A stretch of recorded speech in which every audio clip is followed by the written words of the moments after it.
bad. Alongside him tonight, Sam is a commercial deals negotiator. She is one of the Growth Project's educators, leading the shared value session, and is a proud hummingbird. Sam is a straight shooter who loves to help others learn to love negotiating, or at least just not hate it. She ultimately believes it's all just worth a great deal. So strap yourselves in for the powerful words of Alfred and Sam. At the beginning of 2020, I was in need of a reset. What a year. My theme for the year personally was to find calm. You see, I can be a bit bullish. I like to get under the hood of things and find out the who, the how, the what, as well as the why. And as a result, sometimes I break things. Then I was partnered with Alfred for my Growth Project adventure. What a gift I was given. I remember the moment when I realised that this opportunity was going to be amazing because I get to work with the kindest, gentlest man who personifies calm. By coming together and looking at the world from our very different perspectives, we've had a ride. We've asked each other very different questions. We've lifted the lid on Aussie Books for Zim. And we've spent a lot of time pondering the power one book can unlock. As a result, we've actually decided to smash Aussie Books for Zim on the ground and start over. But don't worry. We're still focused on the heart of the concept. It's just now we're going after a much bigger prize. We're going bigger than Zimbabwe. We're going to create a reading culture in Africa. In support of this, our new goal is to get 1 million books in the hands of the kids all across Africa. So Alfred, it's been my honour, my friend, to work with you. And I imagine we'll be spending many years together, breaking things, resetting them, and achieving these amazing big impact goals together.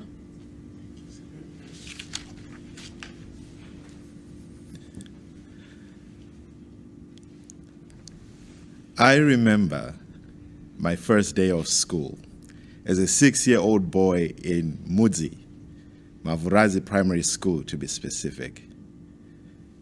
I got up early in the morning with my brothers. We got ready to go to school. And we were going to walk 5 kilometers one way. And I thoroughly enjoyed the prospect of being in school. But you see, in Mavurazi, it's a very remote village in the northeastern part of Zimbabwe. You don't have running water, you don't have electricity. But I would like to believe we were probably some of the happiest kids you could find around. Because along the way to school, we got an opportunity to play with our friends. We got an opportunity to go on this journey together. As a 6-year-old, what I did not know was that most of the kids did not transition to secondary school. Mainly because we didn't have the resources. We just didn't have books. So we relied on the teacher to deliver the information to us. What I didn't know was that the girls who did not transition to secondary school would get married at the age of 14, 15. And that just breaks my heart because I have little girls. I have 2 little girls. If my girls were to get married at the age of 20, I would freak out. But the worst thing is that these girls would end up contracting HIV and AIDS at the age of 18, 19, 20. And that's it. There is no hope for them. And this is still the scenario back in my village. Luckily for me, at the age of 7, my dad moved me from Mavurazi Primary School to the city. That was a turning point in my life. I moved to the city, and the first thing that my dad did was to enroll me at the local library. Oh my goodness, I got into the library and I read as much as I could. I discovered the joy of reading books. I discovered the magic of science and mathematics. I discovered the joy of opening pages in a book and actually smelling the pages. Little did we know that that investment in me at a young age would result in this. 35 years later, I'm not just Alfred.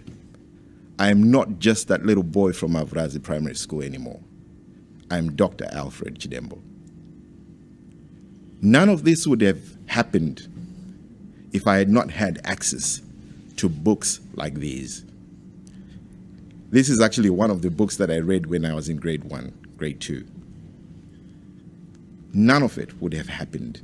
None of this would have happened. We wouldn't be talking about Aussie Books for Zim if I hadn't had access to books. So we are standing here after a very, very challenging year, after having set up Aussie Books for Zim with my wife. And we are saying, how can we dismantle all of this that we've set up and build even better structures to make a bigger impact? I've had the opportunity to go through this program with a growth project, an opportunity to dream big, an opportunity to step back, to reset and look at things differently. But I've been very, very fortunate to have somebody like Sam walk on this journey with me.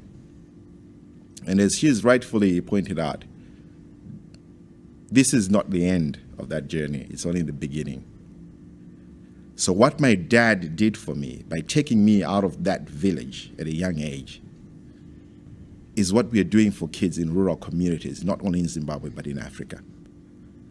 I cannot take every child out of the village and give them the same opportunities that I got. But I believe that I can bring books to these children from a young age. I can bring a whole world to them through books and change their lives one book at a time. But we have an audacious goal.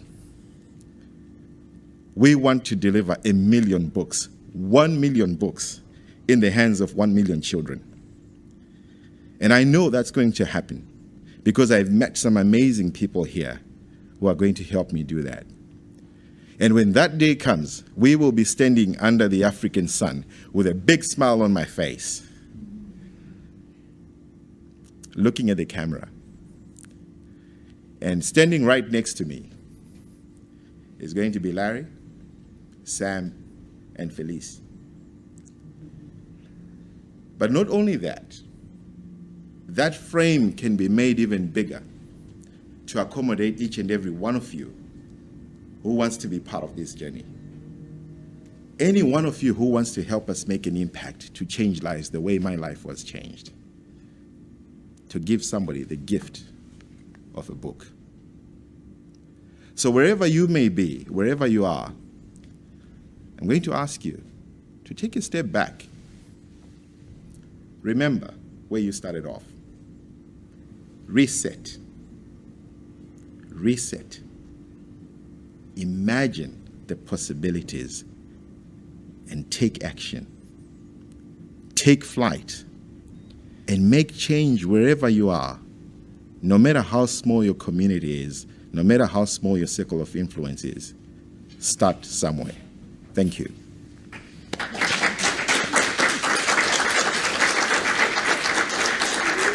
Thank you, Alfred and Sam.